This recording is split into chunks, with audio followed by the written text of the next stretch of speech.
Bapak Ibu rahimakumullah, tema kita pada pagi hari ini adalah tema akidah dengan judul penggugur amal kebaikan. Oleh karena itu marilah kita buka kajian pagi ini dengan sama-sama kita membaca basmalah. Bismillahirrahmanirrahim. Kepada Ustadz Anang kami persilahkan. Alhamdulillahirabbil alamin, di pagi hari yang cerah dan indah ini kita dimudahkan langkah kaki kita untuk sama-sama hadir di taman-taman surga, hadir di majelis-majelis ilmu Salman Al-Farisi radhiyallahu anhu. Beliau pernah memberikan nasihat yang sangat penting Bapak Ibu. Beliau mengatakan, innal ardo la tuqaddisu ahadan wa innama yuqaddisul insan amaluhu. Sesungguhnya bumi, tempat yang kita diami ini, tidak akan bisa mensucikan orang yang berada di atasnya. Wa innama yuqaddisul insan amaluhu. Tetapi yang bisa mensucikan seseorang itu adalah amal perbuatannya. Meskipun nasabnya nasab orang yang mulia, tapi tidak mau beramal, nasab yang mulia itu pun tidak akan bisa menyelamatkannya.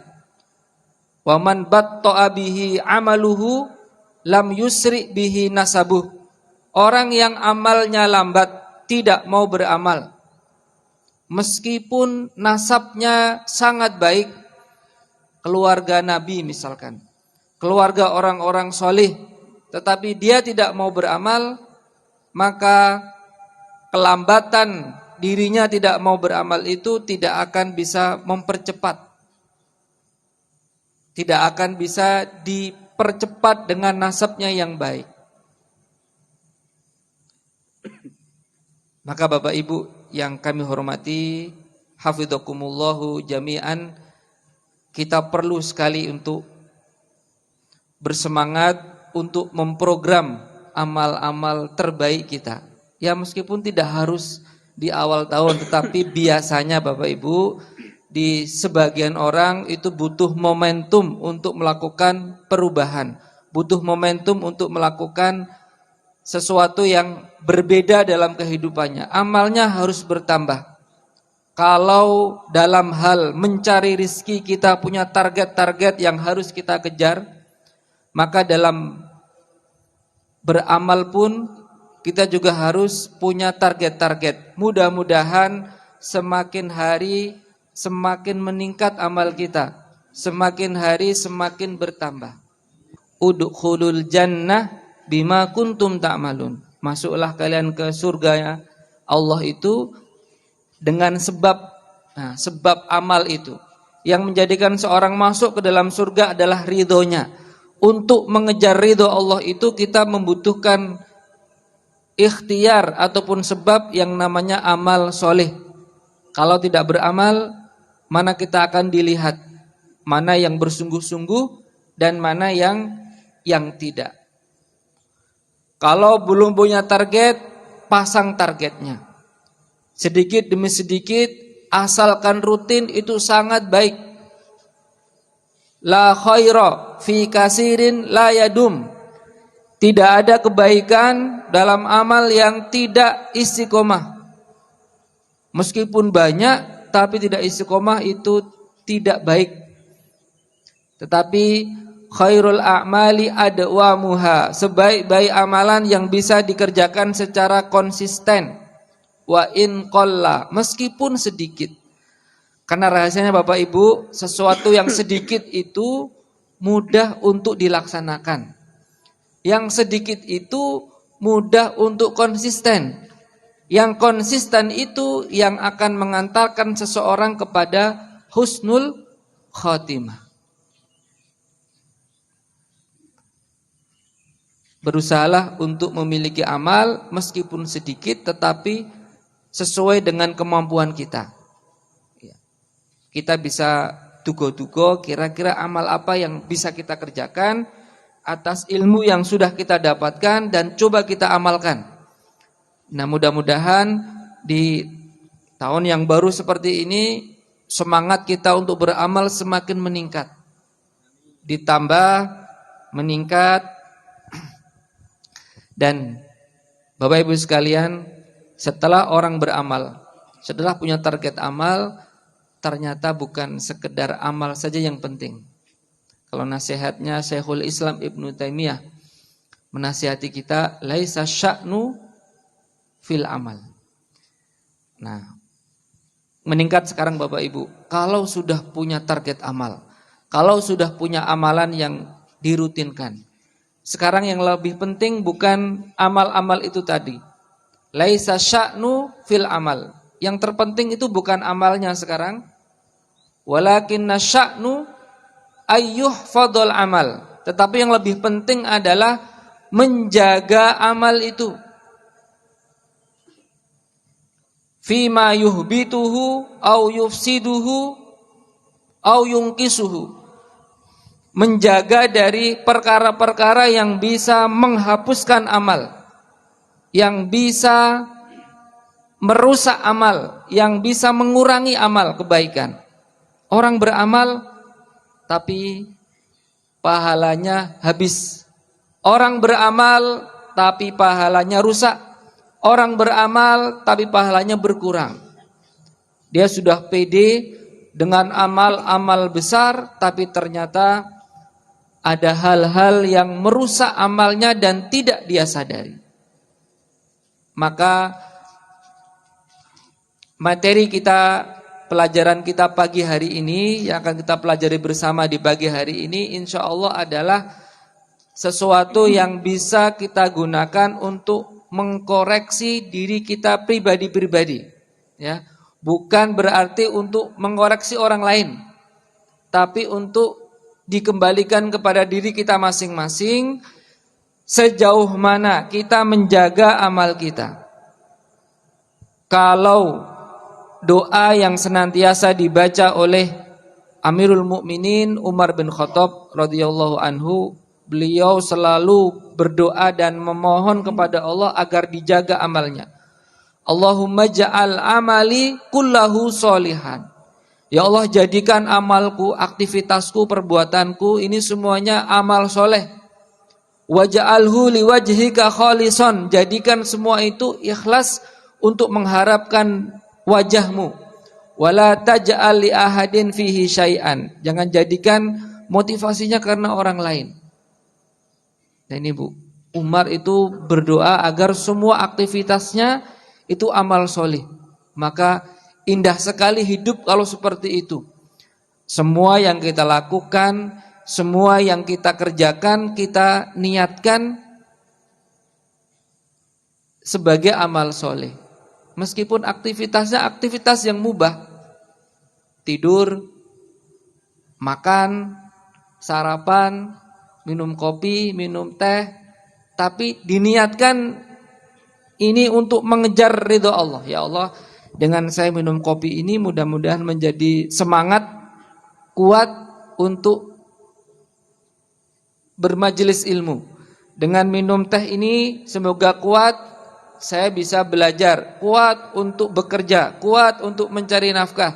Maka ini berubah, minum kopi yang tadinya mubah menjadi berpahala. Maka kita niatkan semua aktivitas kita adalah untuk amal soleh.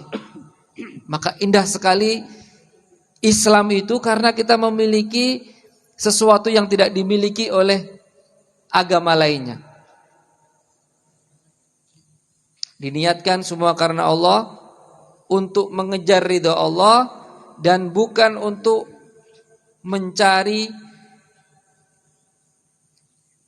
pujian dari makhluk. Karena pujian makhluk itu tidak bisa mengangkat derajat kita di akhirat kelak. Maka kita sadari betul Bapak Ibu, kita bisa melakukan berbagai macam amal itu adalah karena pertolongan Allah. La haula wa la quwata illa billah. Kita sadari betul bahwa la haula an maksiatillahi illa bi ismatih. Tidak ada daya kita bisa menghindar dari kemaksiatan kecuali karena penjagaan dari Allah. Wala quwwata fi taatillahi illa bi ma'unatih. Dan tidak ada kekuatan diri kita untuk melakukan amal kebaikan illa bi ma'unatih, kecuali karena pertolongan dari Allah. Berapa banyak Bu, Pak, orang yang tahu bahwa istighfar itu keutamaannya besar. Tapi siapa yang bisa mendawamkan istighfar itu? Berapa banyak orang yang tahu bahwa subhanallahi wa bihamdih, subhanallahil azim itu dua kalimat yang sangat dicintai oleh Ar-Rahman, Allah Subhanahu wa taala. Memberatkan timbangan, mudah diucapkan, tetapi siapa yang mendawamkan itu? Mereka yang benar-benar mendapatkan taufik dan pertolongan dari Allah Subhanahu wa taala. Jadi laisa sya'nu fil amal. Yang terpenting itu bukan sekedar amal saja. Walakinna sya'nu ayyuhfadhal amal. Tapi yang lebih penting dari kalau sudah beramal, kita naik level, harus menjaga kualitas amal itu. Fima yuhbituhu au yufsiduhu au yungkisuhu. Dari semua hal yang bisa menghapuskan amal, yang bisa merusak amal, yang bisa mengurangi amal. Karena memang ada hal-hal, perkara-perkara yang bisa menghapuskan semua amal. Ada perkara-perkara yang bisa menghapuskan suatu amal tertentu, dan ada hal-hal yang bisa mengurangi kadar pahala dari amal yang sedang kita kerjakan. Kalau perkara-perkara yang akan merusak semua amal kita, itu adalah semua jenis pembatal keislaman. Syirik, kufur, sihir, kemudian ragu dengan kekufuran orang kafir, tidak mau mengkafirkan mereka. Ini termasuk pembatal-pembatal keislaman, dan semua jenis pembatal keislaman itu akan menghapuskan syahadat. Kalau syahadatnya batal, maka semua amalnya jadi batal. Walaqad uhiya ilaika wa ilal ladzina min qablik la in asyrakta la yuhbatanna amaluk. La yahbatanna amaluk. Amalnya akan terhapus. Orang yang melakukan kesyirikan, orang yang melakukan perbuatan sihir, orang yang melakukan semua jenis pembatal-pembatal keislaman, maka dia akan terhapus amal kebaikannya, terhapus amal-amalnya. Sesusah-susah kita, sesedih-sedih kita, sebanyak apapun urusan kita, selama kita masih muslim, kita tidak mensekutukan Allah, kita tidak melakukan sihir, kita tidak melakukan hal-hal yang mengeluarkan kita dari keislaman, maka kita masih beruntung. Kita masih punya harapan. Kita masih punya harapan dengan kebaikan-kebaikan yang dilakukan seorang muslim, Allah akan menggantinya dengan surganya. Dan itu kebaikan yang tidak bisa dibandingkan dengan pencapaian tertinggi manapun di dunia ini. Makanya kita bersyukur kepada Allah, kita terlahir sebagai seorang yang memeluk agama yang diridhoi oleh Allah Subhanahu wa taala ini. Kita menjaga ini sampai akhir hayat kita. Kemudian yang kedua Bapak Ibu, ada jenis perbuatan-perbuatan yang bisa merusak, menghapuskan satu amal tertentu. Semua jenis perbuatan dosa-dosa besar, dosa-dosa besar yang dilakukan seorang itu bisa menghapuskan amal. Orang berbuat zina, orang melakukan amal-amal ataupun syirik-syirik besar kekufuran-kekufuran besar, maka itu juga akan menghapuskan amal tertentu.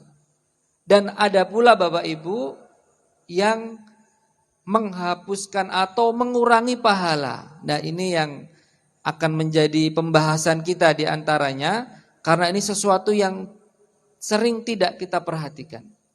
Ada hal-hal yang akan mengurangi pahala kita. Ternyata perbuatan-perbuatan itu mungkin saja kita tidak menyadarinya.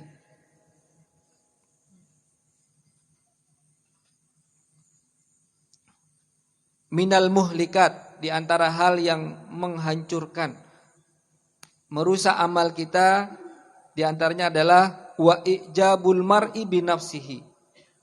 Seseorang yang ujub, merasa bangga dengan dirinya. Ijabul mar'i binafsihi ini kadang-kadang menjangkiti semua pemegang nikmat. Orang yang diberi nikmat berupa kemudahan harta merasa inilah pencapaianku. Orang yang diberikan kemudahan dalam ilmu, inilah kepintaranku. Orang yang diberikan kemudahan dalam menjaga kesehatan, inilah perjuanganku dalam mengatur pola hidup yang sehat. Ini kadang-kadang kita lupa, kita merasa ijab binafsina. Kita merasa ujub dengan diri kita. Dan terkadang bahaya dari perbuatan ujub ini adalah kita merasa inilah kehebatan kita. Apa bedanya kita dengan Qarun Bapak Ibu, yang pakar kimia di masa tersebut, yang mendapatkan semua pencapaian harta karena ilmunya yang sangat tinggi. Dan ketika diingatkan, dia tidak mau, sudah di atas angin. Ya, sulit Bu, Pak. Ya. Orang kalau sudah di atas angin itu sulit untuk diberi nasihat. Ya. Orang yang sedang jatuh cinta itu juga sulit diberi nasihat. Orang yang sedang berada di atas angin juga sulit diberikan nasihat. Ya.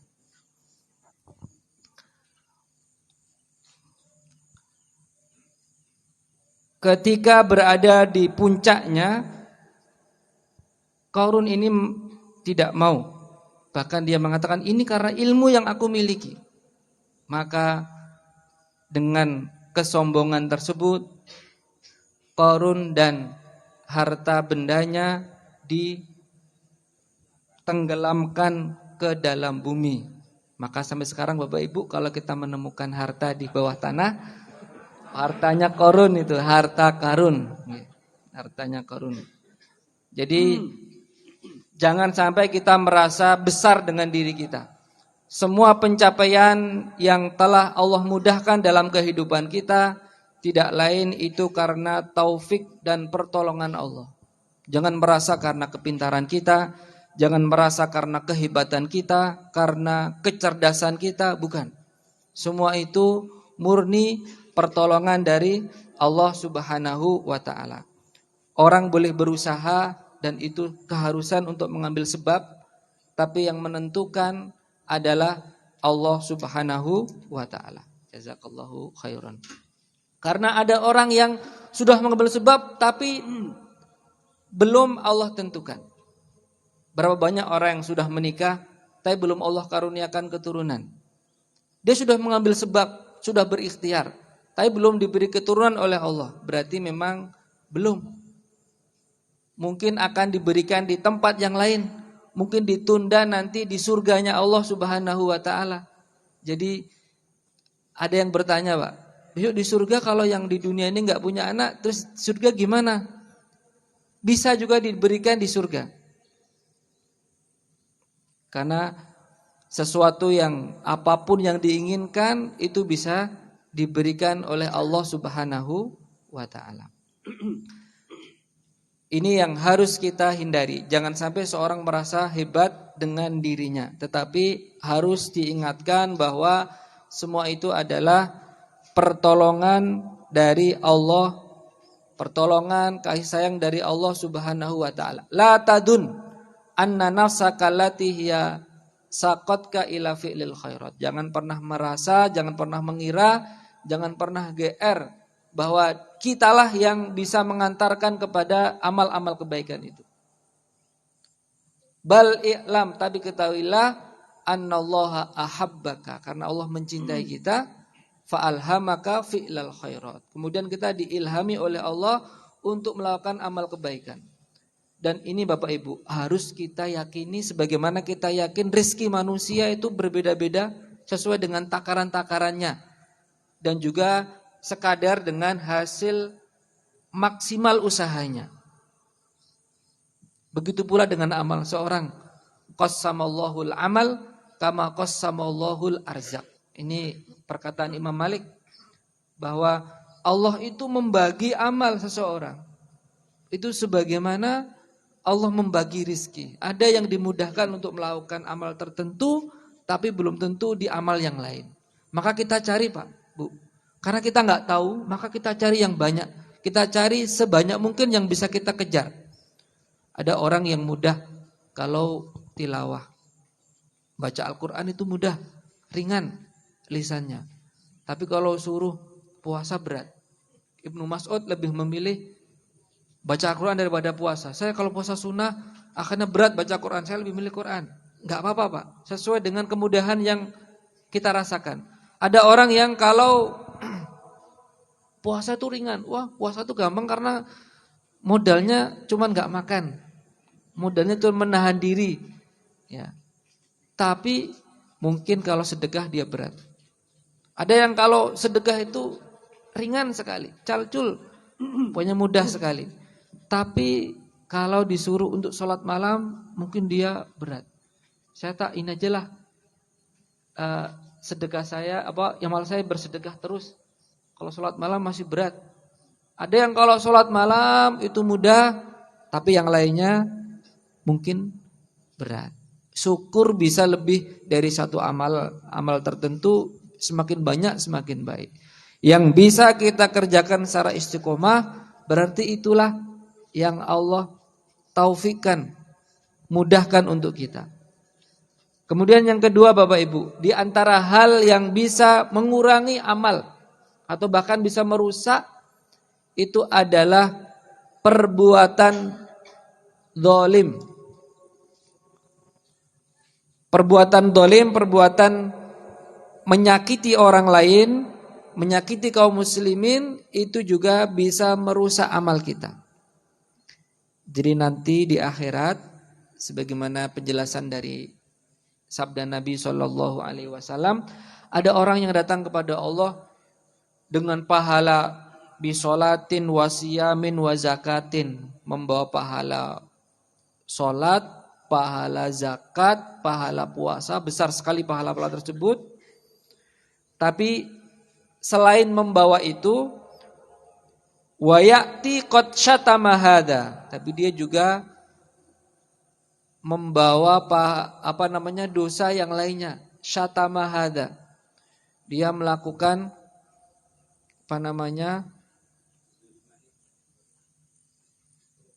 mencela, dia melakukan menghardik, melakukan keburukan-keburukan yang bisa menyakiti seorang muslim. Wa qadhafa hadza, bahkan dia menuduh, menfitnah orang. Wa akala mala hadza, dia juga makan harta orang lain dengan tidak halal. Wa safaka dama hadza, dan juga menumpahkan darah seorang muslim misalkan. Maka pahala sholatnya, pahala puasa dan zakatnya harus digadaikan untuk menutupi kezalimannya. Jadi orang yang dizalimi itu di dunia dan di akhirat itu dalam tanda kutip beruntung, Pak. Dizalimi. Di dunia dalam artian doanya mustajab. Di akhirat dapat ganti rugi.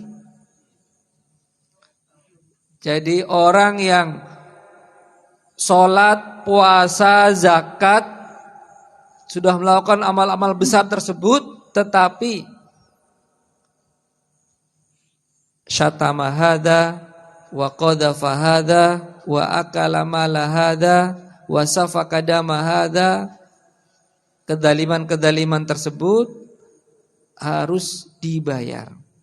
Bayarnya dengan apa? Bayarnya dengan amal soleh ketika di dunia. Ya, kalau amalnya banyak, Pak. Amalnya banyak pun masih rugi nanti dia. Habis. Karena digunakan untuk membayar kedalimannya.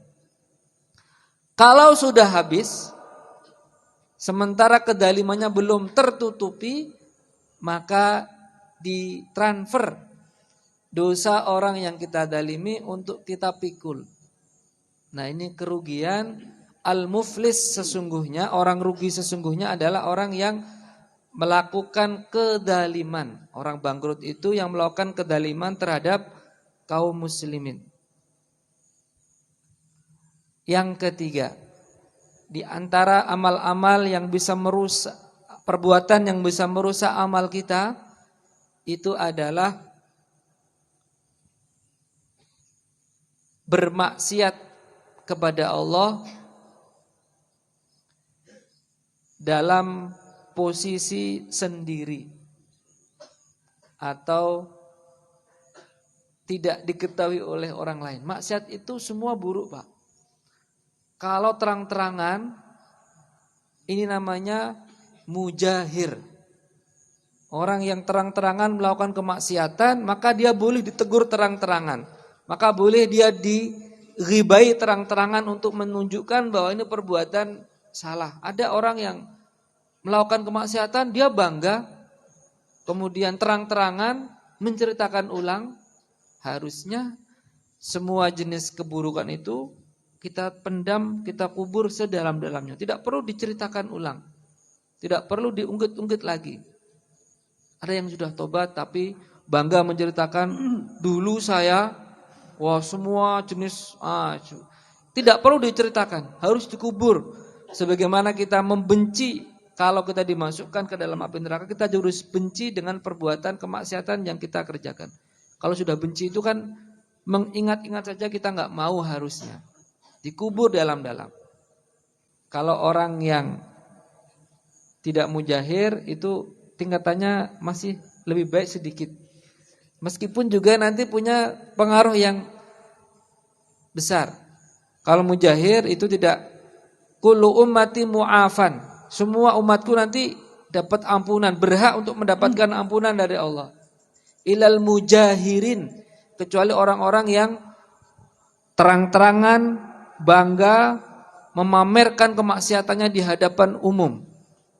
Nah, ini sudah ditutup aibnya, kenapa dia umbar lagi? Allah enggak suka. Nah, sekarang orang yang melakukan kemaksiatan secara sembunyi-sembunyi, ini termasuk juga mendapatkan keburukan, karena ini bisa merusak amal kita. Ada orang yang datang pada hari kiamat dengan pahala sebesar gunung Tihamah, sangat besar ini pahalanya. Ternyata dia ini orang yang banyak beramal, dengan pahala sebesar gunung Tihamah, tetapi dia termasuk orang-orang yang mendapatkan api neraka. Aduh, di mana amal-amal besar tersebut? Ya, kata Rasulullah, walakinnahum aqwamun idza khalau bimaharimillah intahakuha. Tetapi orang-orang ini, kaum ini adalah mereka yang kalau berada di tempat sepi, tidak ada yang melihat, kemudian ada kemaksiatan, dia terjang saja. Nggak ada yang melihat kok, nggak ada yang tahu kok, maka dia terjang ketika tidak ada yang melihatnya. Jadi bermaksiat di tempat yang tidak terlihat oleh orang lain atau di tempat sepi, itu termasuk perkara yang bisa menghapuskan amal-amal kebaikan kita. Maka ittaqillaha haitsuma kunta. Bertakwalah kepada Allah dimanapun kamu berada. Kalau orang di masjid bertakwa itu wajar. Tapi kalau di tempat sendiri, di rumah sendiri, tidak ada yang melihat, kita bebas ngapain dan kita tidak melakukan kemaksiatan, maka inilah yang dipuji oleh Allah Subhanahu wa taala. Karena benar-benar dia senantiasa merasa diawasi oleh Allah. Jadi bukan hanya kontrol sosial, bukan hanya karena dilihat oleh orang lain, tetapi juga karena dia merasa benar-benar muraqabah. Allah melihatnya, Allah mengawasinya, Allah menyaksikannya, Allah bersamanya. Jadi ini yang harus kita hindari. Berusaha memohon agar dijauhkan dari kemaksiatan. Kemaksiatan yang ini kita belajar banyak harusnya dari Nabi Yusuf, Pak. Nabi Yusuf itu orang yang dipaksa untuk melakukan kejahatan, dipaksa untuk melakukan kemaksiatan, tetapi Allah tolong Nabi Yusuf. Walaqad hammat bihi wa hamma biha. Kalau secara manusiawi sangat tertarik, sangat menggiurkan. Ini orang berada di negeri yang jauh, Pak. Kalau negeri yang jauh kan bebas, nggak ada yang kenal kita di negeri tersebut. Nabi Yusuf dari Palestina, di negeri Mesir, beda negara. Kemudian jauh dari keluarga nggak ada yang tahu kondisi Nabi Yusuf, dikiranya hilang. Kemudian yang menggoda ini bukan wanita sembarangan, tetapi ini adalah wanita bangsawan yang sangat cantik. Kemudian yang menggoda itu adalah Zulaikha sendiri. Walaqad hammat bihi wa hamma biha. Kalau Zulaikha memang qad syaghafaha hubba, memang sudah kalap, Pak. Karena tertutup dengan kecintaan yang sangat besar kepada Yusuf. Yusuf pun sebagai laki-laki normal juga tertarik. Laula arra'a burhana rabbih. Kalaulah dia tidak melihat burhan dari Rabb-nya, ada yang menafsirkan ini dia teringat nasihat-nasihat ayahnya. Dia teringat akan nasihat Yakub alaihissalam. Dia teringat ayahnya hadir. Yusuf, apakah engkau akan melakukan perbuatan yang nista? Sementara engkau ini adalah orang mulia, nabi, keturunan orang mulia. Jadi nasab terbaik itu Nabi Yusuf, Pak. Beliau nabi, ayahnya nabi, kakeknya nabi, buyutnya nabi. Yusuf bin Yakub bin Ishak bin Ibrahim. Jadi ini nabi-nabi semua. Keturunan terbaik, apakah akan engkau hancurkan dengan perbuatan nista seperti itu, wahai Yusuf? Rata-rata orang yang ingat Allah di saat-saat dia harus melakukan terjadi perbuatan yang mungkin saja terjadi, tapi kalau ingat Allah akan diberi pertolongan. Ya. Makanya Bapak Ibu, ini berat sekali. Perbuatan zina itu perbuatan yang bahkan Al-Qur'an pun mengatakan wala taqrabu. Ya. Wala taqrabu zina, jangan kau dekati. Bukan jangan berzina kan, Bu, Pak, tapi jangan dekati zina. Kenapa? Karena memang ini berat sekali. Kita ini bisa dikatakan hampir mustahil untuk bisa menghindar. Kalau sudah di depan mata. Ini hanya Nabi Yusuf ini, Pak, yang kuat seperti itu. Kalau Yusuf yang bukan nabi atau semua kita ini, semua laki-laki ini sangat mungkin terjatuh dalam perbuatan yang dimurkai oleh Allah itu jika tidak mendapatkan pertolongan dari Allah. Makanya enggak usah dekat-dekat. Karena pasti kita enggak mampu, Pak. Jangankan perbuatan zina, listrik aja kalau kita dekat-dekat bisa kesetrum. Gitu, Pak. Saya nggak mau sebenarnya dengan listrik, tapi kita dekat-dekat, ya sudah pasti kesetrum. Makanya jangan mendekat. Seolah-olah ini memberi isyarat yang sangat lembut kepada kita. Jangan dekat-dekat wahai manusia. Jangan dekat-dekat, nanti kamu nggak akan kuat. Ya sudah. Kalau didekati agak menjauh gitu, Pak. Menjaga jarak, jaga jarak aman nggih. Atau mencari jalan yang dihalalkan oleh Allah.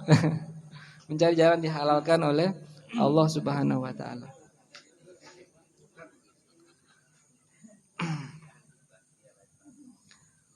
Kemudian Bapak Ibu, ini yang ketiga, yang keempat di antara hal yang bisa merusak amal itu adalah menyebut-nyebut amal. Sedekah baik, tapi la tubtilu shadaqatikum bil manni wal adza. Jangan engkau batalkan sedekah kalian dengan menyebut-nyebut dan menyakiti. Kalian kan orang itu mobil itu tak kasihkan untuk hadiah kamu. Nah, itu pokoknya menyebut-nyebut pemberian, menyebut-nyebut sedekah itu menyakitkan bagi orang yang menerima dan juga mengurangi pahala yang sudah Allah berikan. Maka sedekah-sedekah saja, tidak perlu harus diungkit-ungkit, apalagi sampai menyakiti orang yang kita beri. Kalau kita nggak mau ya sudah, nggak usah memberi, nggak apa-apa, tetapi jangan malah menyakiti. Qaulun ma'rufun khairun min shadaqatin yatba'uha ada. Perkataan yang baik itu lebih baik daripada memberi tapi menyakiti. Cukup kalau emang ada yang datang minta-minta, mohon maaf saya tidak ada anggaran itu, atau mohon maaf sedang tidak ada. Selesai. Tidak perlu harus menyakiti. Kamu ini kok proposal untuk apa ini? Jangan-jangan ini 30% untuk kamu, 70% untuk masjid. Enggak usah begitu, Pak. Sudah, kalau tidak mau ya sudah, tidak perlu sampai menyakiti. Tidak usah mengungkit-ungkit. Apakah terus tidak boleh, Mas, kalau ada orang yang melakukan sedekah terus disebutkan? Boleh. Dalam artian ini untuk memberi motivasi orang lain. Oh, dia saja mampu kok bersedekah ke masjid, masa saya enggak? Untuk niat motivasi tidak mengapa disebutkan. Tapi kita juga harus punya amal-amalan yang tidak orang tahu. Kalau bisa, kita menjaga kerahasiaan amal-amal kita. Kalau bisa tangan kanan memberi, tangan kiri tidak tahu. Nah, ini yang berat. Kemudian di antara hal yang bisa merusak amal kita, kalau tadi kan riya, sum'ah, ini kan adalah yang kelima adalah meremehkan orang berdosa. Ada orang bermaksiat, berdosa, diremehkan. Bahkan kita bersumpah atas nama Allah kalau orang ini pasti masuk neraka. Ini pezina, pemabuk, pokoknya nggak mau mampu masjid aja nggak mau, Pak. Misalkan diingatkan, ngulangi lagi. Oh, demi Allah kamu ini penghuni neraka. Allah justru kepada orang yang begitu, Pak. Mana tadi orang yang bersumpah atas namaku? Karena menyatakan seorang surga atau neraka itu adalah hak prerogatif Allah Subhanahu wa taala. Enggak bisa manusia, meskipun dia ini orang soleh, orang baik, orang yang ditokohkan misalkan, tapi kita tetap tidak boleh menjustis orang ini penghuni neraka.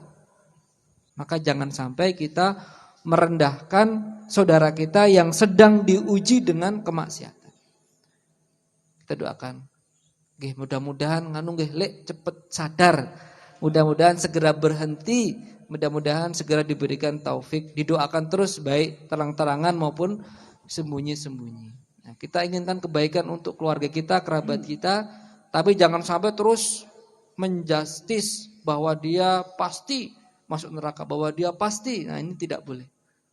Ini hak prerogatif dari Allah Subhanahu wa taala. Masih ada waktu sedikit, kita sisakan untuk diskusi dan mungkin ada hal-hal yang kurang lengkap, boleh Bapak Ibu untuk menambahkan karena kita ini adalah belajar bersama. Ada hal yang belum saya tahu, mungkin Bapak Ibu lebih perso, bisa dikonfirmasikan ulang. Wallahu a'lam bishawab. Wa sallallahu ala nabiyyina Muhammad. Nasrum minallahi wa fathun qarib wa basyiril mu'minin. Wassalamu alaikum warahmatullahi wabarakatuh.